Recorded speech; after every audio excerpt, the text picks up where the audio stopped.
Alright, I've got this microphone on. So let's put the lock up. There.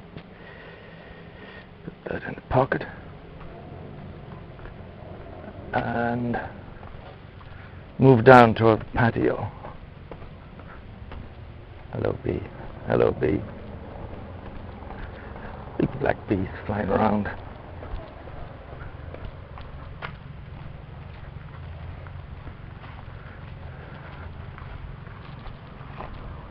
Oh, I forgot to change my shoes. No, that's fine. It's your river shoes. You don't like to walk with that, and you feel everything underneath you. No. You just need to go back up and change them. Do I look like a Boy Scout? Yeah, completely, Michelle. I like you with your shoes. I didn't know Anthony Hopkins' cat could write music, did you? No, no. So you've seen the last one. He was not writing music, he was sleeping on the lap. Yeah, he said he was writing music for Very gentle, Anthony Hopkins, in that clip, huh? He's like that all the time. I think he's a very gentle soul, that's why he gets across such strong emotion of the repressed kind of, in the remains of the day and in various other things. He's able to get something. Is he not acting, or is he always speaking soft like that? He's always like that. Always like that, Because on the internet you can have him doing in the AA where he does talks. Yeah? And he tells stories like that, softly spoken. So he's very loving with his cat, that little music, very caring. Very touching, yeah. It's a transformation, because he wasn't like that in the 70s when he was an alcoholic. He was the opposite. Let me get my shoes. You Bring me down. biscuits? Yeah, just one out of my packet. Right. It's too hot for you to go for a walk, God. It's too hot.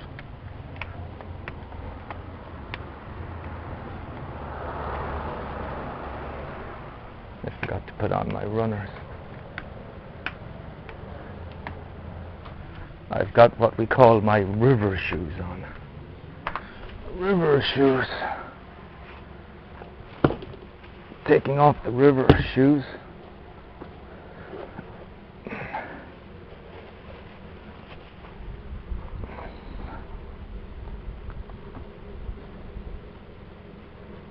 Putting on my runners that I wear a lot, that in spite of the bicarbonate powder stuff, they still don't smell too good, these. I think they're kind of rotting,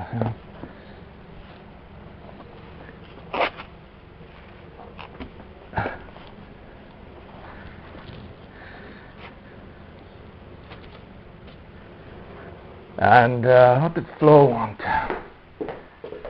10 to 3, huh? Flo wanted some biscuits. I'm going to give her the whole pack of these ones. Yeah, that's what I'm going to do.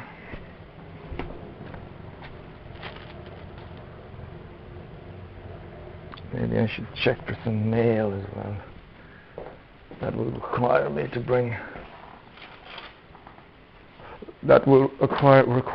bring more keys. Anyhow.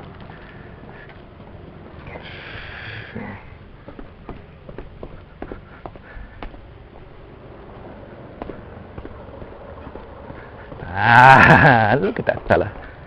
He's running around. That's my boy.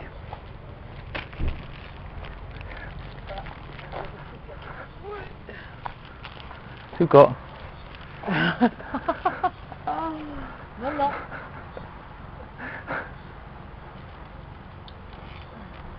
He's the cutest little dog. What are you going to do today, you? What's your plan after your walk? I saw something about updating Zoom. I may have to have a look at updating it and having a look at how it all works. Oh, okay. And then normally there's a meeting at 6. You want to go into the video conference business now. You know, to do e-coaching on Zoom. No, I just want to see how it works because I'm sure you can do lots of stuff. I can set it up. I think you can link it as well to YouTube. Sure, you know, do a live and things like that. Look at you. Oh. It's so cute. What's Floga? What's Floga? No. What's he got? No, He's got no. biscuits. He's biscuits. No. It's still in the network, social network and things like that. It's still already the end of the confinement, you know. We are Tuesday, next Monday, the end. You can sense all the traffic and everything. A lot more traffic for the last 2 weeks. Yeah, and also the energy of people starting to ask, like yesterday, the tourist office, and people back to work, you know.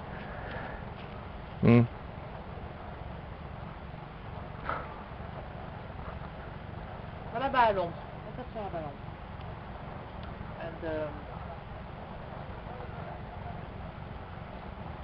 And I'm really not looking forward. We don't have to start straight away. We can wait to see how things go, you know.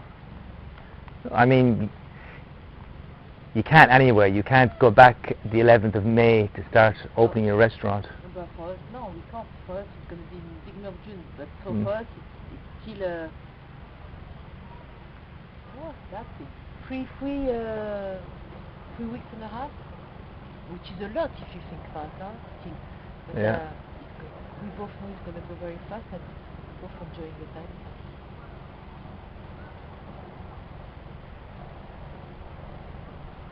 In our evening walk tonight, we have to talk about why we're not missing Seminara. Or why we're not looking forward individually. What's yours and what's mine. Discuss it. Huh?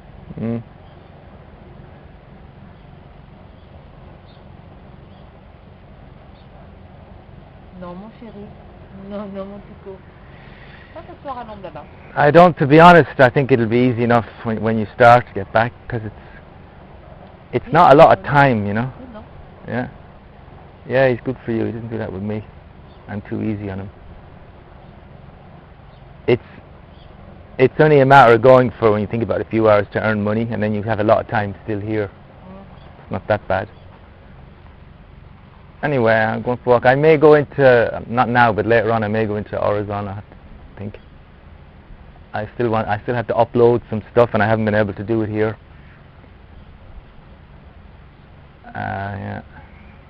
Anyway, I'll be back in an hour.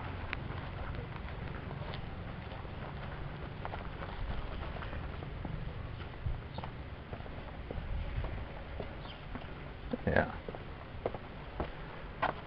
Today is the 5th of May at 3 o'clock.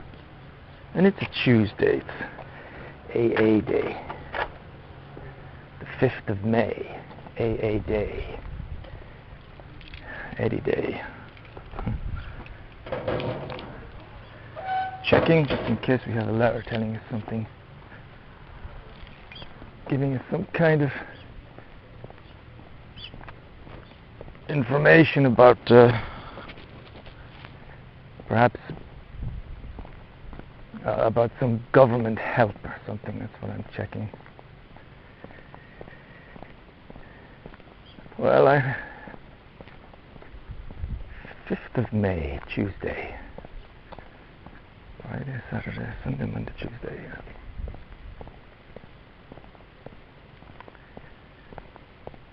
Got a good night's sleep.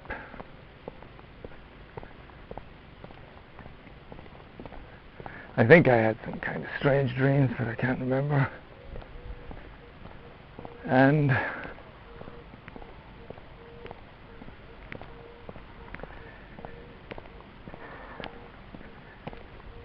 I guess I would have to say I feel a little irritated today.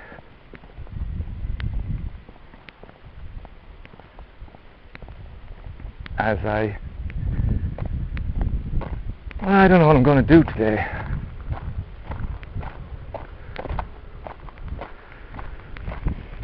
I wish I could get out of that kind of mindset. because things just come to me during the day. It's not like I have to organize my day out. You know, sometimes I get an idea to do something 5 seconds before I do it. It's a quick process. It's not like you have to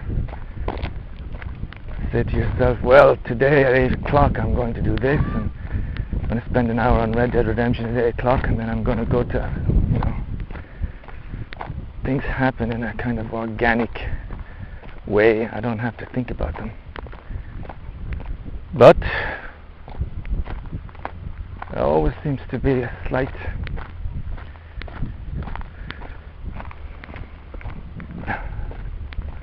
down in me after getting up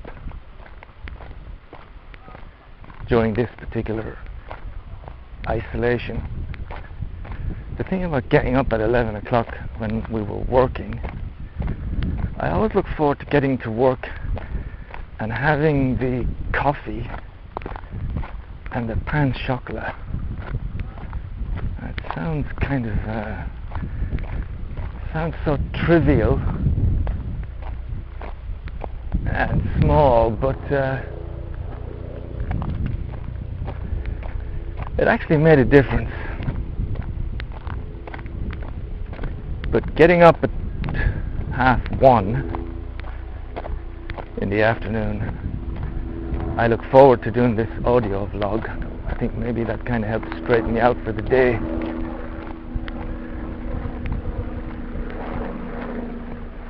But there's an inner kind of conflict. I think I heard it put best in Jung's thing. I wrote it down somewhere. I wish I'd written it on my hand or stuck it up on the wall, because it was a very simple. I think it was just basically there is always this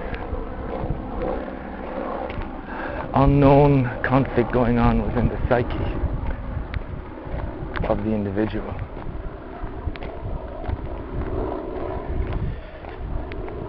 Just where a balance is trying to be struck.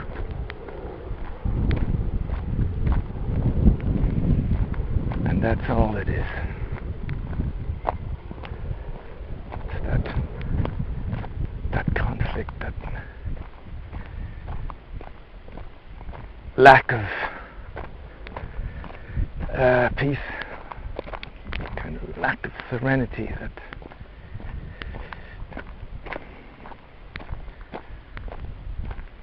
feeling. And in a conscious way, when it starts throwing pictures up on the board, it can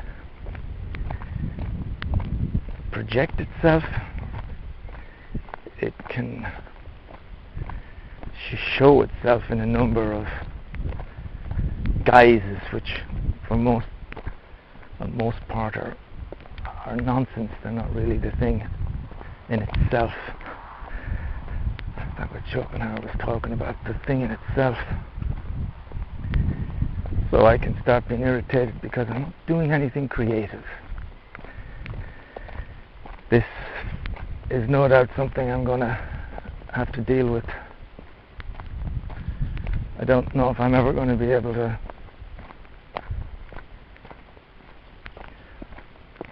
fully stop that connection.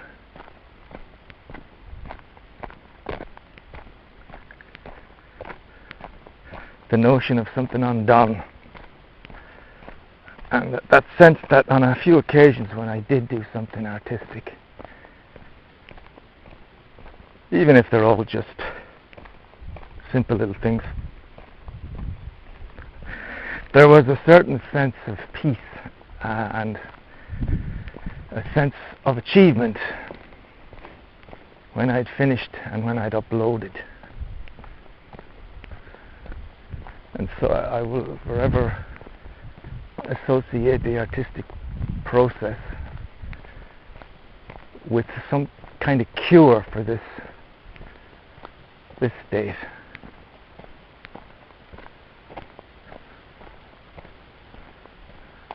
Which, like I say, may have nothing to do with the the artistic process and the way I'm thinking about it. Maybe it's just a conflict deep inside that's been reflected outwardly in whatever is kind of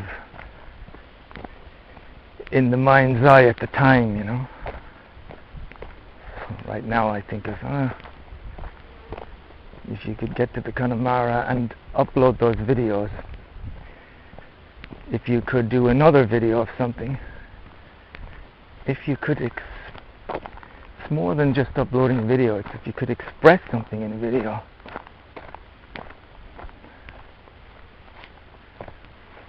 I don't know what it is. I mean, that's maybe the magic and the mystery of being creative. You don't really, well, I don't anyway. I don't really know what I want to create. I don't know what I want to say.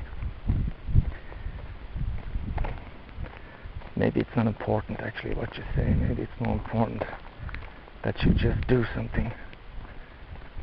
I feel that's why the little skits I did back in January were liberating. I just got very quick, simple, silly ideas. And then I just did them, and it was like, you know, hi guys, welcome to the vlog, I'm going to upload. And it was really silly, but it was spontaneous, and it was an expression.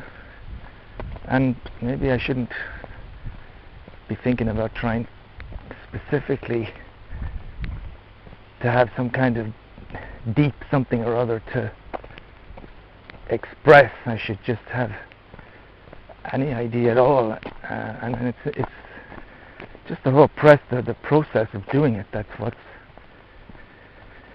where some kind of healing distraction comes from.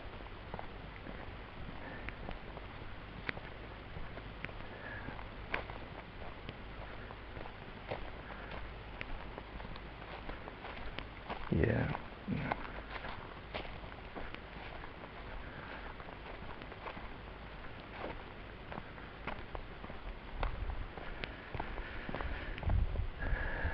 It's not boredom, it's something else.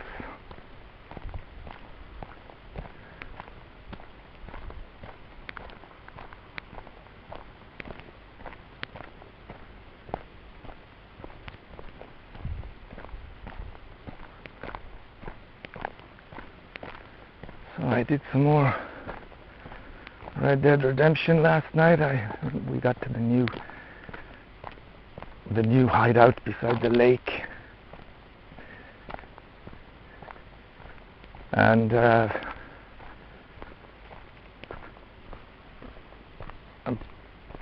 don't know if we go anywhere else after that. I think maybe that could be the last hideout.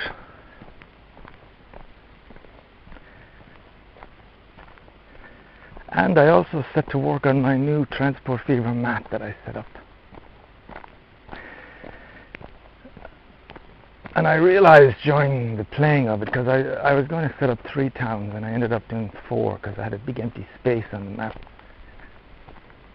But then I spent so much time last night on just trying to get some industries up and running in 2 of the towns. And I realized last night that 4 towns is probably too much, and that if you want to really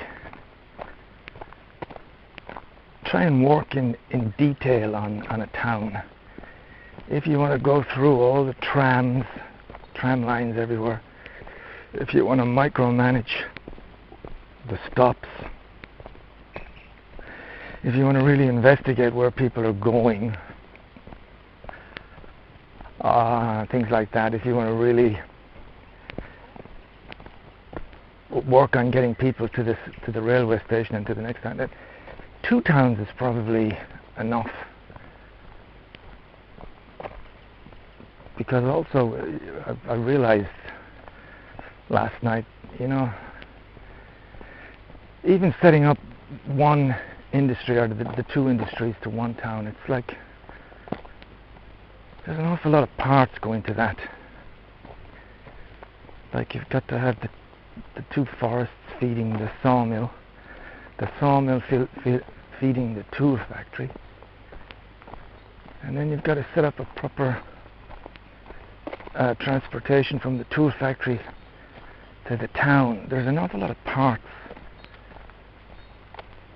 that you need to check. I guess the simplest one is always the one-on-one ratio, which to me is always that red brick one, is the simplest of them all. You just feed it with stone and it works. But with the other thing, most of the other factors, there's a lot to do just on one supply chain, and there seems to be always things that you need to keep an eye on. It's not a case of just setting it up and then leaving it.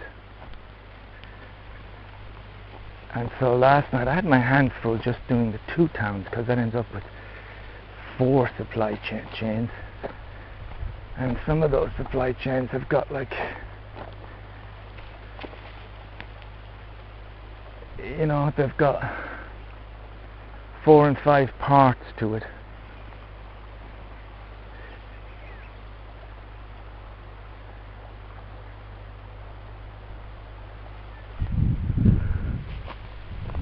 In the map I set up, I have 2 more towns that I haven't touched.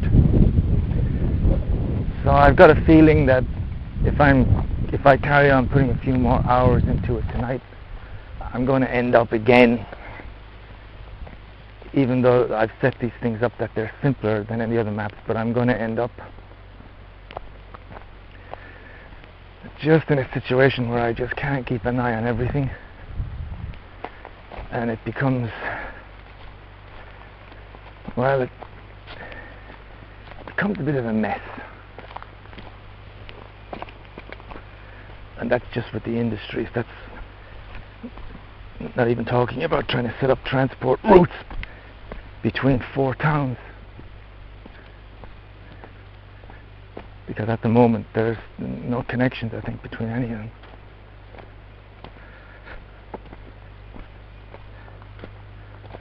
So the good thing about this game, of course, is that it's so easy to start up.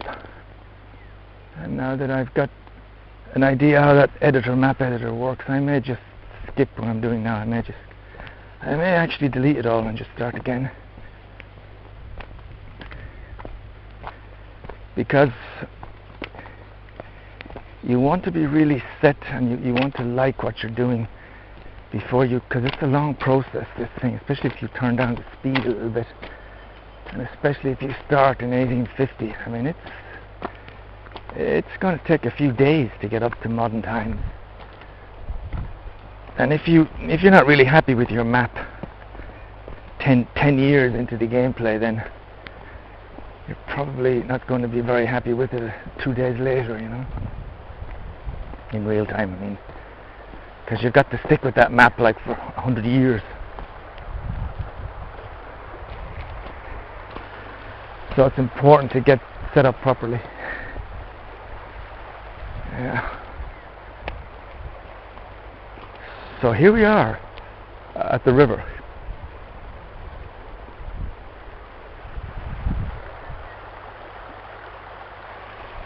Slightly cloudy day. Slightly cloudy, but kind of heavy. One of those heavy days.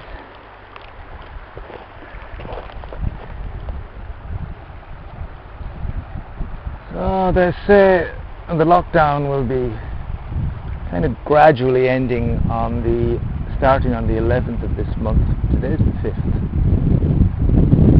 So under a week. And then there will be in June. Fred, why am I yawning? Slept for about 12 hours. In June,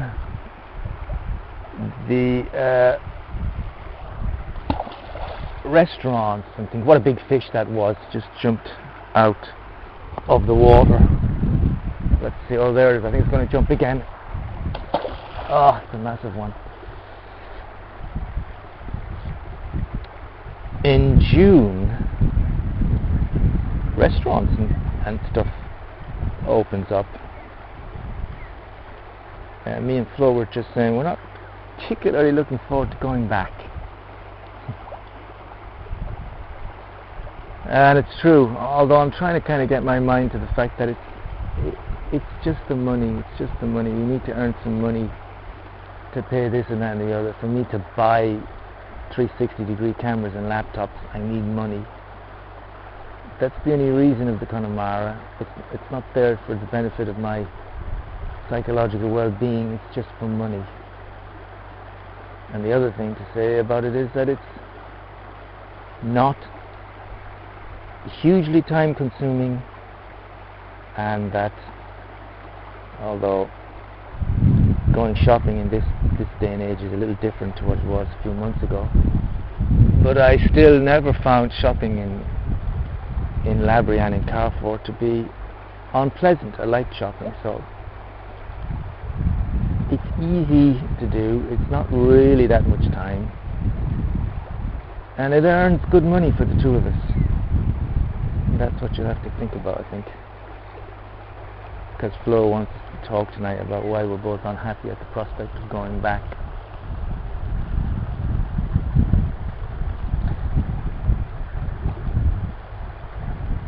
That conversation is probably not going to end well. It's got all the makings of bringing us into what Eckhart Tolle would call the pain body. What I would call the usual suspects.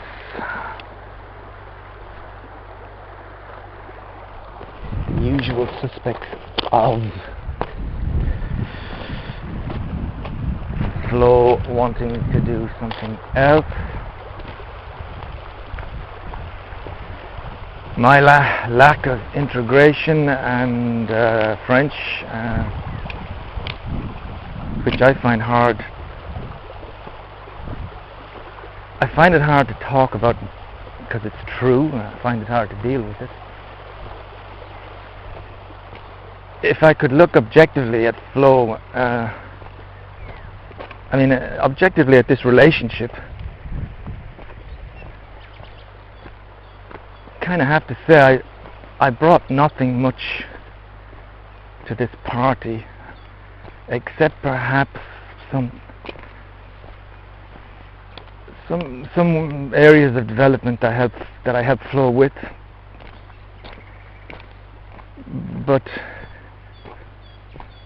it kind of reminds me of the wedding, that our folks did everything for the wedding, and I think it's a tradition that that's the case, but I always felt really bad about that. It's another thing of the wedding that I fucking hate weddings. I would never recommend anybody ever get married all you want, but don't have a fucking wedding. It's just that they did everything and my side did nothing, except come across kind of stupid not being able to drive from the airport, which is fucking hell. I mean, I'd be still in Marseille if it was me. I wouldn't be able to drive out of the fucking airport.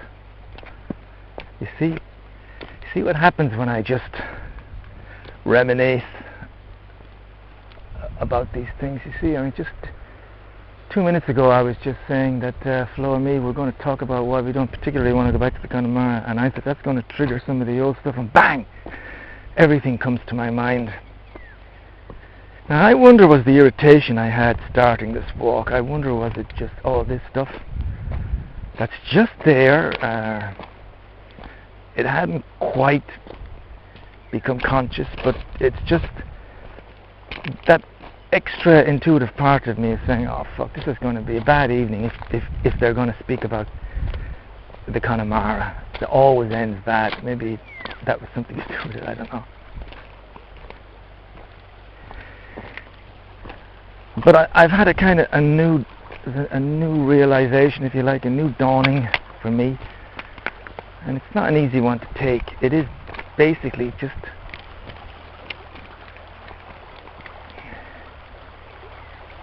how useless I am in this situation. I'm a weight. And I give some humor and I give some lightness at times, but again, I was thinking about it the other day. I can't help but think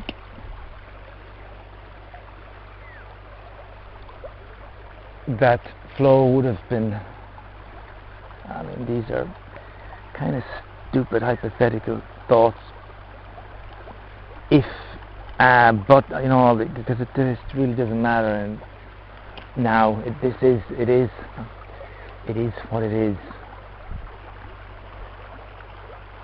I wish I'd come up with that. This is the way it is, and there's no point in saying stuff like, if only Flo had not come back to me, if only she'd met somebody that was a bit more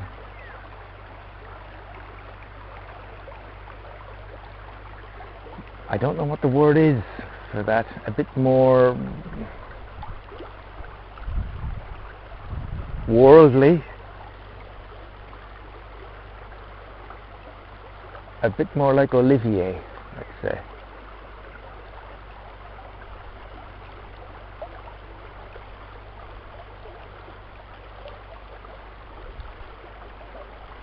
I don't know, it is what it is. And when we talk about this stuff and what we could do other than the Connemara, I'm always left with a blank.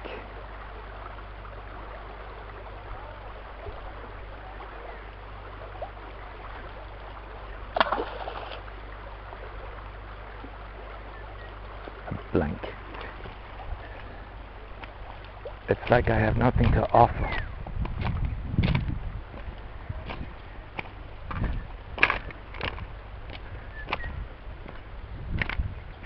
And I can argue about stuff and say, you know, I said that last time, I gave up a lot coming over to France, and Flo very quickly, instinctively says, what did you give up?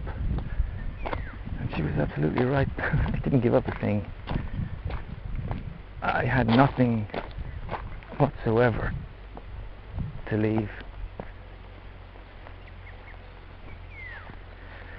I think there's a way of dealing with that. I think I need to be, you know, I don't see why it should be difficult to be optimistic, even if it's a foolish optimism. I need to go with flow. I guess maybe I'm worried that if I push certain things, maybe I will start processes happening that I would rather didn't happen. You know, if I'm affirmative with her, if I say, yeah, we should definitely just leave the Connemara. That's what we should do. We should just not go back, and we should try and get Joss. I can get something, you know, and in that way I encourage her and both of us to do something that's,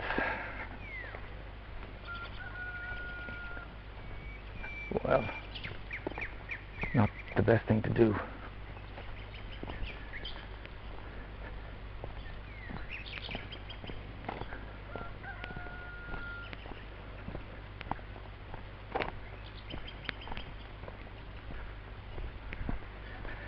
This is the life we both have, and in many respects we're extremely lucky. I guess I'm a bit down now, so like Eckhart Tolle would say, I'm going to start feeding on all of the negative books in my library. Well done, Eddie. That's a brilliant analogy. That's very good, very good. Write that down, class. And so I'm going to start thinking of the bad stuff.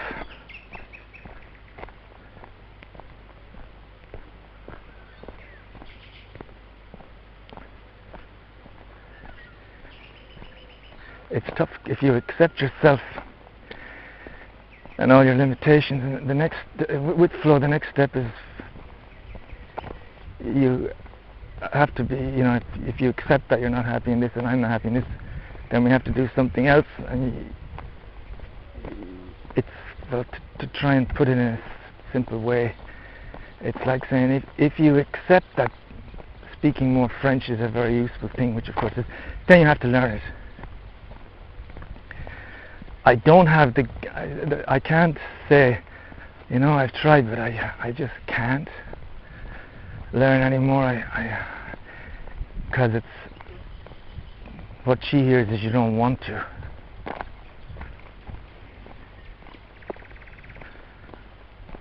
And me, if it is, I don't want to.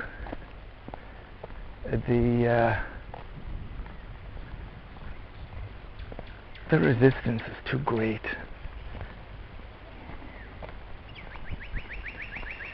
Unless it was some kind of a school environment which would have some social stuff in it, which might be fun, but the idea of going online and spending hours and hours learning verbs and stuff, maybe the truth is I don't want to. Maybe that really is. I've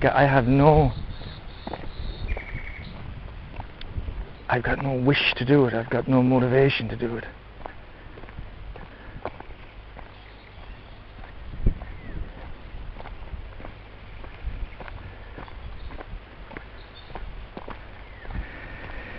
I have no ideas for us.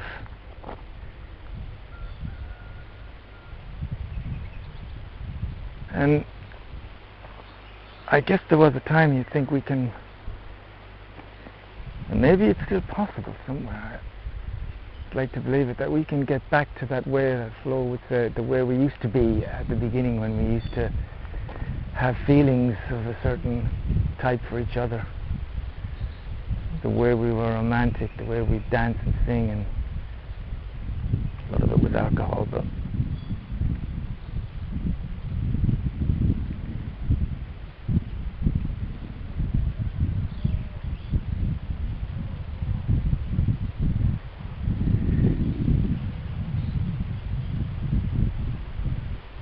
there's that saying in the I think it's one of the Gospel of Thomas or something. It's one of these Dead Sea Scrolls that they discovered in the 40s, I think. And at the beginning of one of these books, and it's about becoming,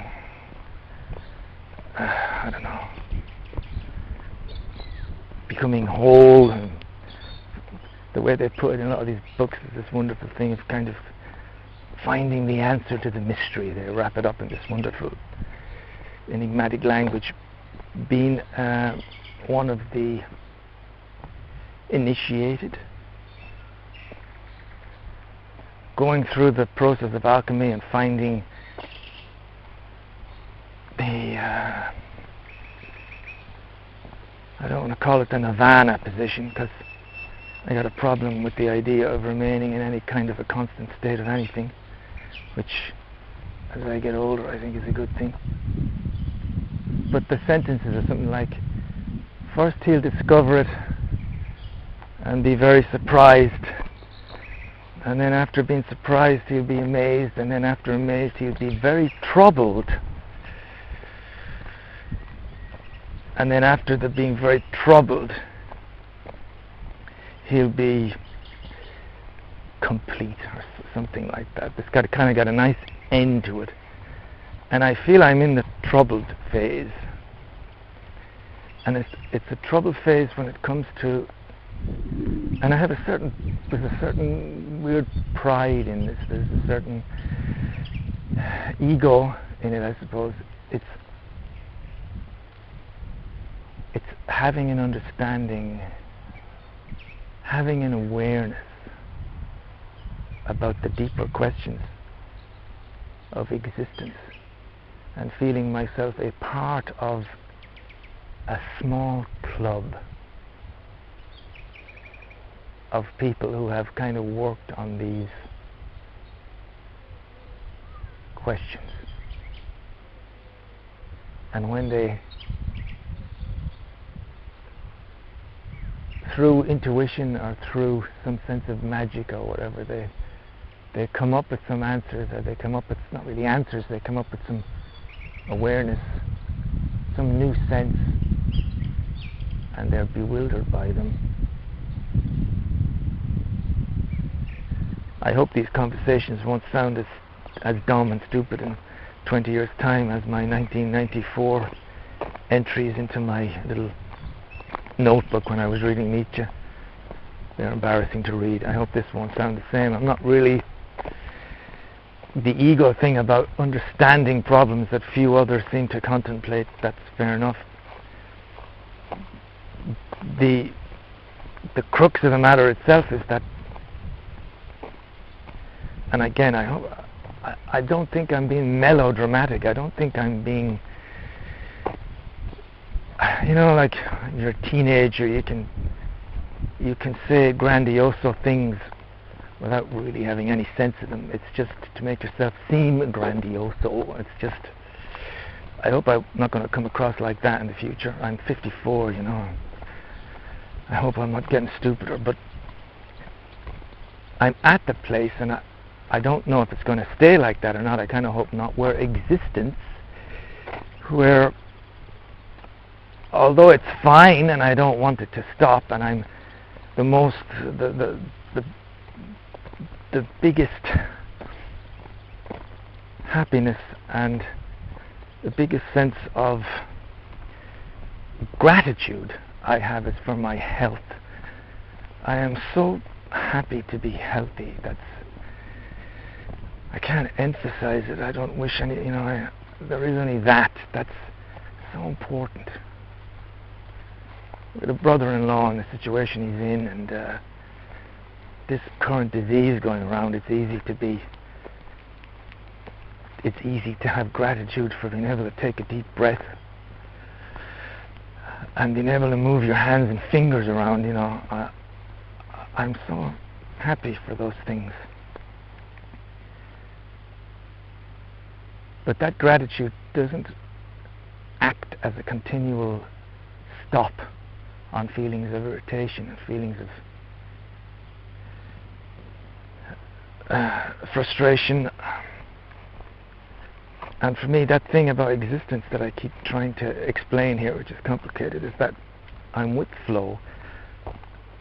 And I without sounding sexist, I don't think women,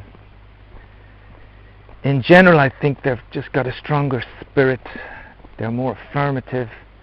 They're more practical, and maybe rightly so. They don't have time for this sense of bullshit, perhaps, that I'm dwelling on and rolling in. It's like rolling in the muck of this existentialist, you could call it maybe existentialist bullshit. Maybe they'll just say, oh, for fuck's sake, stop thinking so much crap and just get on with things. But, well, I think it's important. I think they're important questions. And right now,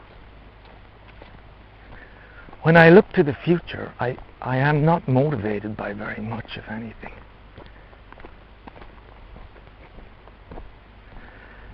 I don't see,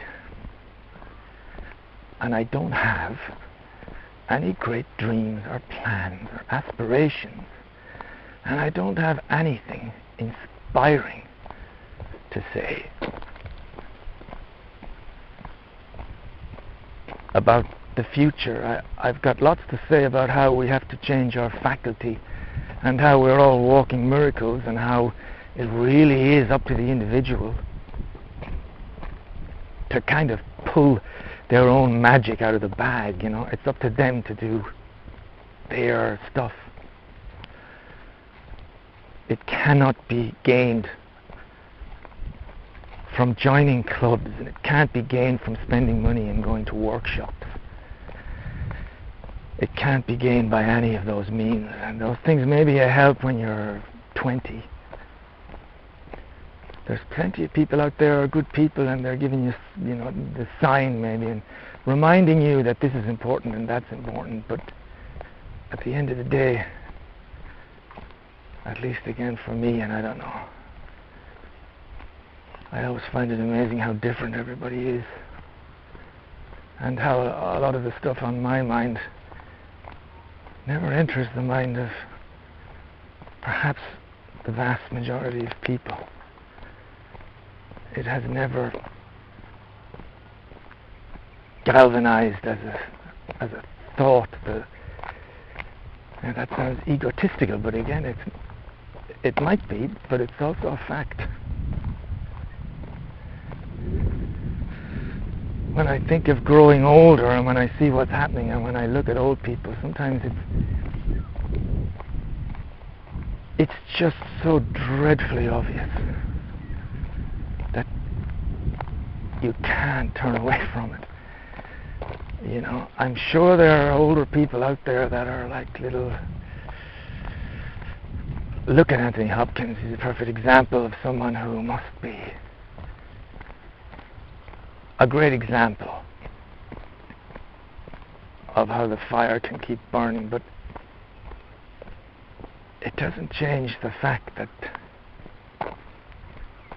no one gets out alive. And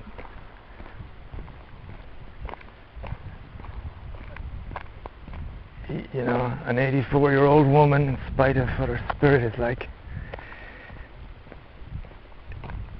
it's a tough place to be.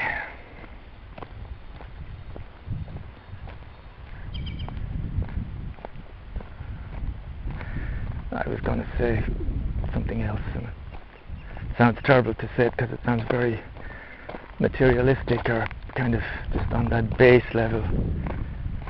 But just the way the world is structured, just the fact that a woman hits her prime and all her beauty in her 20s, and maybe, I mean, it's really, she hits her prime and her bloom when she's about 16.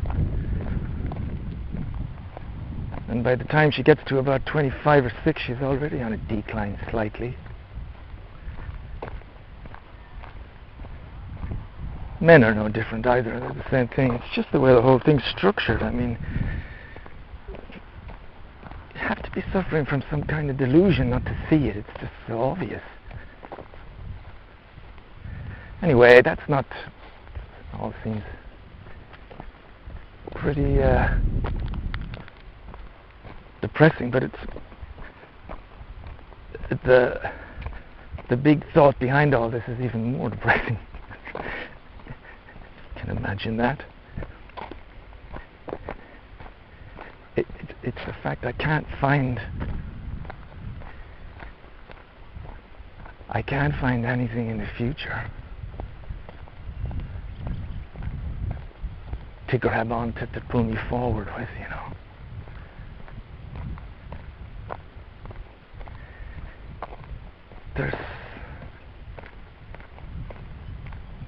There's so few things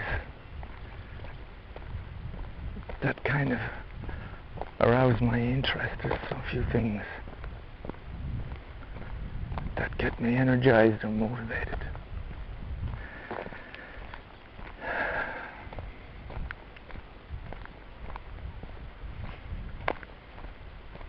I mean,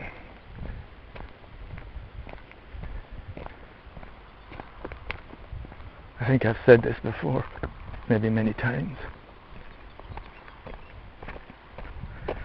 But I go through the days and I do the business, and I'm interested in my own process and how to deal with things.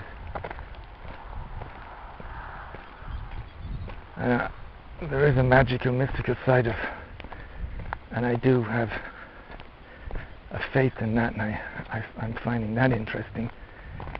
And also inspiring and motivating, I suppose, the idea of working on yourself, and with this kind of concept of alchemy.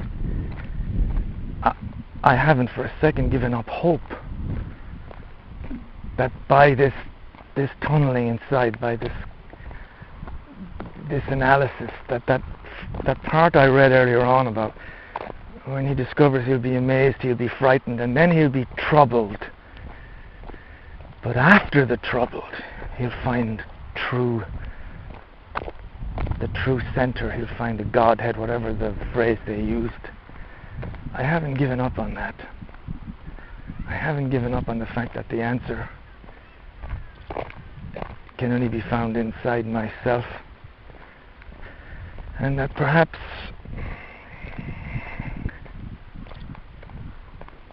in time, because time is its own thing, more will be revealed. Something that came in out of the AA. In time, more will be revealed.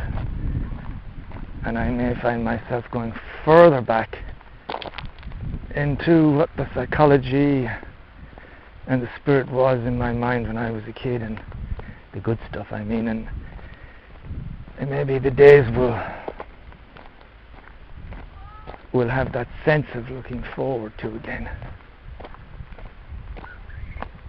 Just as I'm talking, I had a vague recollection of reading something about psychologists and therapists saying that middle age is tough, the 40s and maybe even the 50s, but some point to this study was that bizarrely when people get older, like up to 60, they start to feel at their best psychologically. It's a paradox, kind of, and it mightn't work for everybody, but I would hope that that's going to be the thing for me, that as time goes by, if I'm still here, I will find some new kind of awakenings, new unfolding, and I will look at things from a different plateau than now, and everything will become clear just when you kind of you go, you know, it's like walking up a hill. Things can look completely different when you're halfway up a hill than when you're on the top. This is also perhaps just a bad day, psychologically.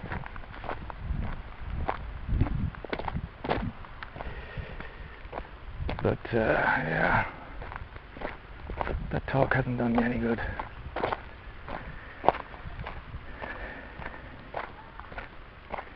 The other point I was trying to make as well is that when it comes to discussing, I just can't, and I don't think I'll ever try again or ever want to discuss this with Flo.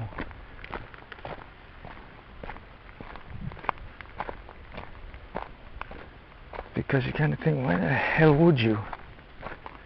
Why the hell would you try and make someone feel kind of a desperate sense about existence? Why would you want to do that? I think that's where you've got to put yourself into a performance of some kind, and you just simply can't share that side of things. You have to keep it to yourself. Nobody wants to hear that kind of shit.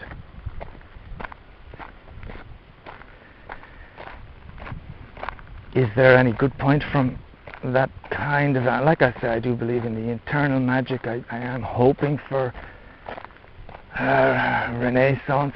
I really am. I'm not nihilistic or atheist. I believe in magic. But is there any other reason for having a view like that? Well, it might be able to... When I'm talking to Flo about... or she's talking to me about the Connemara, and could I do something else, then...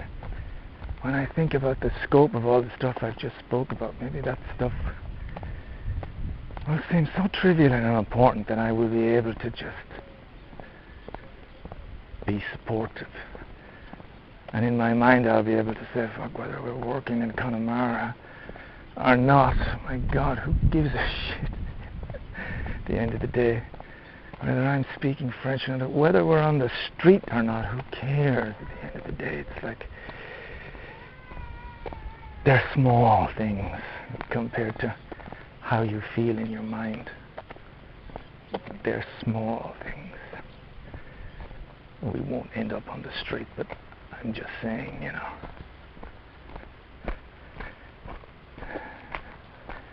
If we had no job tomorrow, this has already proved it with this thing. It take about 1 day to accept that and get on with it. Wouldn't be a big deal.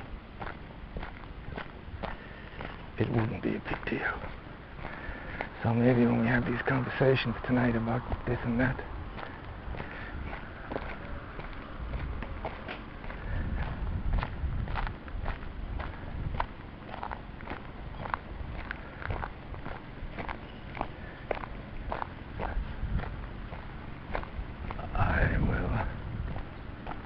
I'll be able to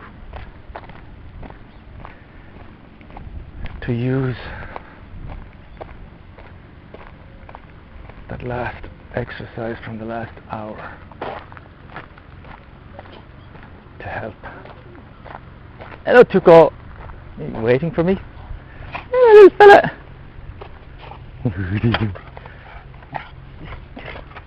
Oh, he's gone. How long is that, huh?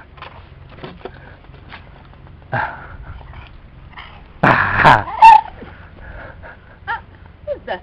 Huh? Oh!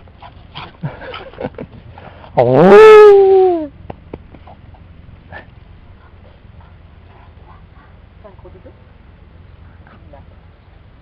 You have nice walk? Yeah. Did you? Been listening to stuff there.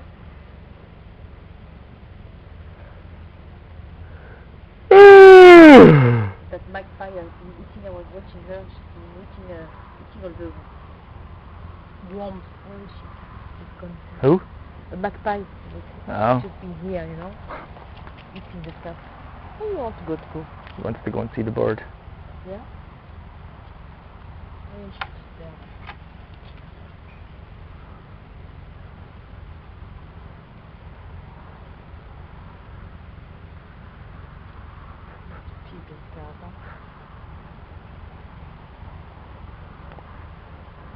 Anyone on the path?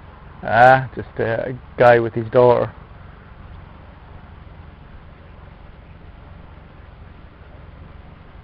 Where are the chickens?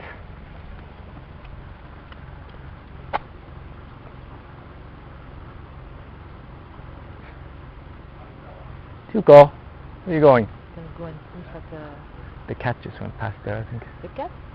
Black cat, I saw her. Ah.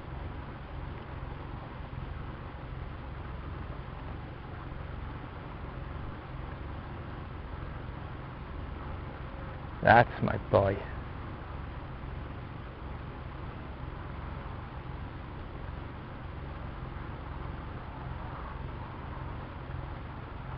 You should just wash your car.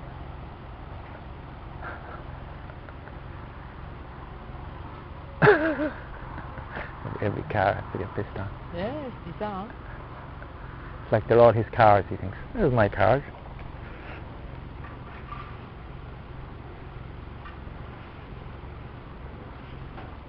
Now he's gonna go and check on the Furkan and I think upstairs. Up.